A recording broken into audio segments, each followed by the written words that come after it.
नमस्कार साथियों, मैं प्रकाश कुमार सिंह। आज मैं आप सभी से बात करना चाहता हूं कि भारत के सभी ड्राइवर और सभी ट्रांसपोर्टर जो गाड़ी रखते हैं और गाड़ियों को चलवाते हैं, उन सभी के लिए अभी लोकसभा में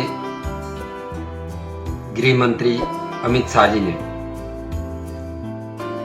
जिस दुर्घटना होने पर एक ड्राइवर को 10 सालों तक के लिए, जो उन्होंने कहा कि अगर वो ड्राइवर अस्पताल तक लेके नहीं जाता है तो उसे 10 साल की सजा मिलेगी। तो मैं आप सभी को बता दूं कि सरकार आपकी, व्यवस्था आपकी, और 10 सालों से भारत में आपकी सरकार है और आज तक जितने भी भारत में राज्य की सीमाएं हैं उन पर अवैध वसूली जो हो रही है, अभी मध्य प्रदेश में भी आपकी सरकार बनी है और पहले भी आपकी सरकार थी।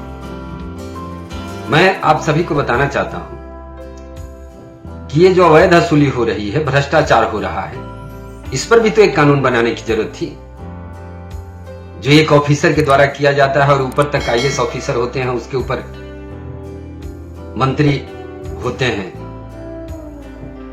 तो ये कहीं न कहीं जाति की जा रही है। जो आज मोटर सेक्टर भारत में जो स्थिति में है, पतन के कगार पर है।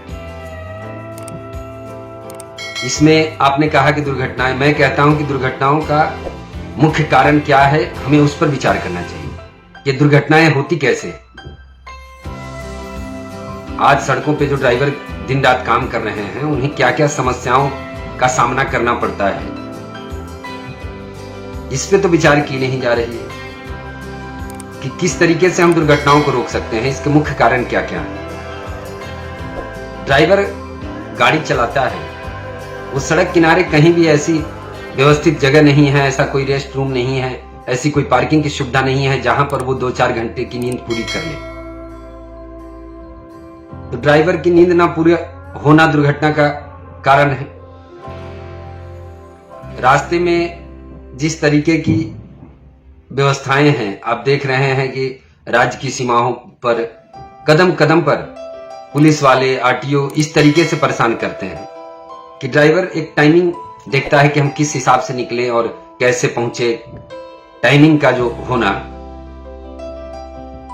आपने कह दिया कि अगर दुर्घटनाएं होती है हिट एंड रन केस में, तो मैं कह रहा हूं कि ड्राइवर, ऐसे लाखों ड्राइवर हैं भारत में जो दुर्घटना हो जाने के बाद गाड़ी मालिक की तरफ से उन्हें कुछ मुआवजे की रकम नहीं मिलती।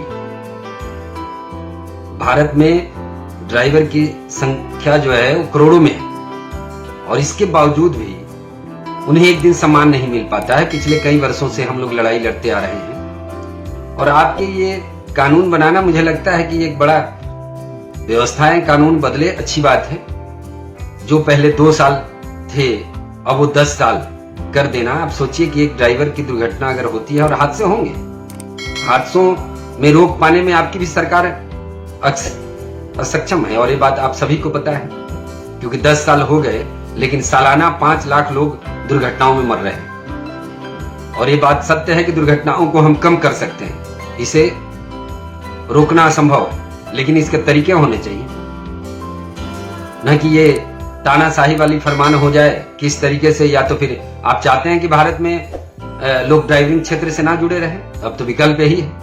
एक ड्राइवर, अगर दुर्घटनाएं तो होगी, दुर्घटना होने के बाद वो 10 सालों तक जेल में रहे, तो फिर उसके बच्चे परिवार कैसे पलेंगे? तो कहीं ना कहीं ये कानून जो बना है, ये कानून भारत में ड्राइवरों के लिए व्यवस्थित नहीं है। आज तक देश में इतनी सड़कों का जाल बना है, जिन सड़कों पे ड्राइवर चलते हैं उनके लिए एक राहत कोष तो नहीं बन पाया। आज भी आए दिन दुर्घटनाएं हो रही है। ड्राइवरों के हालात, अभी मध्य प्रदेश की बात है, कमर सिंह जी की जो दुर्घटना हुई है और गाड़ी मालिक ने इलाज के तक पैसे नहीं दिए, जबकि एफआईआर हुआ है, सारी चीजें हो रही है, उसमें लोग लगे हुए हैं। लेकिन तो ऐसे हर रोज हो रहा है। एक शाहजहांपुर की बात है, हरदोई के एक ड्राइवर हैं, दो पैर कट गए थे। तो ऐसे हजारों केसेस हैं जो दुर्घटना होने के बाद ड्राइवरों को मदद नहीं मिल पाती।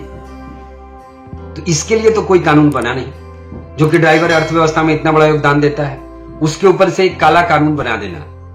आपकी सरकार है, आपकी बहुमत है, आपके मन में जो आ रहा है कर रहे हैं, लेकिन जो ड्राइवर काम कर रहे हैं देश में, और उन ड्राइवरों के लिए आपके पास कोई व्यवस्था नाम की चीज नहीं है। तो ये मुझे लगता है कि भारत के ड्राइवरों को इस पर विचार करना चाहिए।